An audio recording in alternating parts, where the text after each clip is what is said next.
Big breaking news, Nabanna থেকে মমতা ব্যানার্জির ঘোষণা, পশ্চিমবঙ্গে কলকাতা পুলিশের আন্ডারে হোমগার্ড নিয়োগ। Hello guys everyone and welcome back to my channel. তো আমার সুইট দিশা, তোমরা সুইট ব্লগস পড়ো আমার চ্যানেল স্বাগত, নমস্কার। আশা করি তোমরা সবাই খুব ভালো আছো আর আমি খুব ভালো আছি। আজকে ভিডিওটা হতে চলেছে অনেক ইন্টারেস্টিং, কারণ কি নবান্ন থেকে মমতা ব্যানার্জির ঘোষণা, পশ্চিমবঙ্গে হোমগার্ড নিয়োগ শুরু হচ্ছে। তো পশ্চিমবঙ্গে হোমগার্ড নিয়োগ শুরু হচ্ছে, কবে থেকে শুরু হবে সেটা আপনাদের সাথে বিস্তারিতভাবে আলোচনা করবো। আর আমার চ্যানেল নতুন চ্যানেলকে সাবস্ক্রাইব করতে ভুলবেন, যারা সাবস্ক্রাইব আর বেল আইকনটা প্রেস করুন। চলুন বেশি কথা না বলে চলে যাবো ডাইরেক্ট টিভি স্ক্রিন।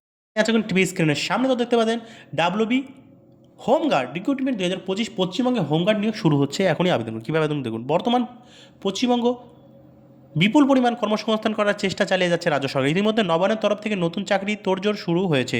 আসলে বেশ কয়েক মাস আগেই মুখ্যমন্ত্রী মমতা বন্দ্যোপাধ্যায় সমগ্র রাজ্য জুড়ে পুলিশের নিয়োগের কথা ঘোষণা করেছিল। সম্প্রতি সূত্রের খবর অনুযায়ী জানা যাচ্ছে পশ্চিমবঙ্গের 500টি শূন্যপদ হোমগার্ড নিয়োগ হবে।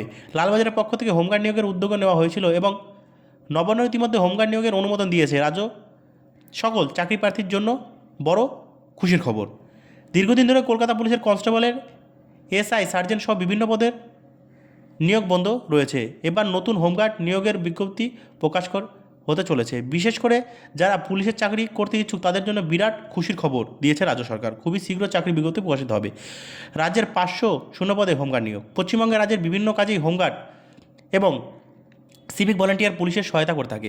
এদের ফলে বিভিন্ন আইন রক্ষার কাজ খুব তাড়াতাড়ি হয়। সিভিক ভলেন্টিয়ার থেকে শুরু করে হোমগার্ড দিনরাত্রি তাদের ডিউটি অর্থাৎ কর্তব্য পালন করে থাকে। নানান কাজে তারা উচ্চপদস্থ পুলিশ অধিকারীদের সাহায্য করে। বর্তমানে পশ্চিমবঙ্গে রাজ্যে মোট 500টি শূন্য পদে হোমগার্ড নিয়োগ করা হবে। তার একটি ছাড়পত্র দেওয়া হয়েছে নবান্নর পক্ষ থেকে। কলকাতা পুলিশের বিশেষ সূত্রে জানা যাচ্ছে এই 500 হোমগার্ড নিয়োগের ক্ষেত্রে 10% কলকাতা পুলিশ এবং রাজ্য পুলিশের কর্মরত সিভিক ভলেন্টিয়ারদের জন্য সংরক্ষণ করা হচ্ছে। অর্থাৎ 450 জন হোমগার্ড নিয়োগ করা হবে। নতুন ছেলে মেয়েদের মধ্যে থেকে আরও বাকি 50টি পদে নিয়োগ করা হবে। সিভিক ভলেন্টিয়ারদের অর্থাৎ 500টি শূন্যপদ নিয়োগ হতে চলেছে। কেন হোমগার্ড নিয়োগ করা হবে? অনেকের মধ্যে প্রশ্ন, হঠাৎ হোমগার্ড নিয়োগের করা হচ্ছে। আসল কলকাতা পুলিশের আদালতের এখনও পর্যন্ত 324 বর্গকিমি এলাকা রয়েছে।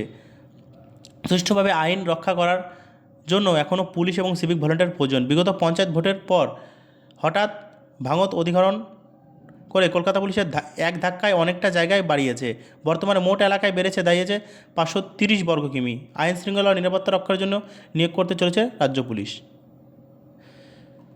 পশ্চিমবঙ্গে হোমগার্ড নিয়োগ শুরু হচ্ছে এখনই আবেদন করুন। কীভাবে চাকরি প্রার্থী নিয়োগ করা হবে? বিভিন্ন সূত্রে মারফত জানা যাচ্ছে কমিশনার মনোজ একটি নতুন এনরোলমেন্ট কমিটি গঠন করবেন এবং সেখান থেকেই প্রাথমিকভাবে বেছে নেওয়া হবে প্রার্থীদের। সম্পূর্ণ কাজটি এনরোলমেন্ট কমিটি প্রথমে যোগ প্রার্থীদের 60 নম্বরে একটি লিখিত পরীক্ষা হবে।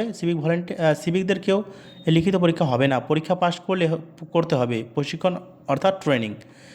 কত নম্বর পেলে পাস? লিখিত পরীক্ষায় কত নম্বর পেলে পাস করা যাবে সেই বিষয়ে এখনও কোনো কিছু জানা যায়নি। সম্পূর্ণ ঠিক করে এনরোলমেন্ট কমিটি। লিখিত পরীক্ষা উত্তীর্ণ হওয়ার পর চাকরি প্রার্থী প্রশিক্ষণ দেওয়া হবে, তারপরে কর্মী হিসেবে নিযুক্ত করবে রাজ্য সরকার। গাইস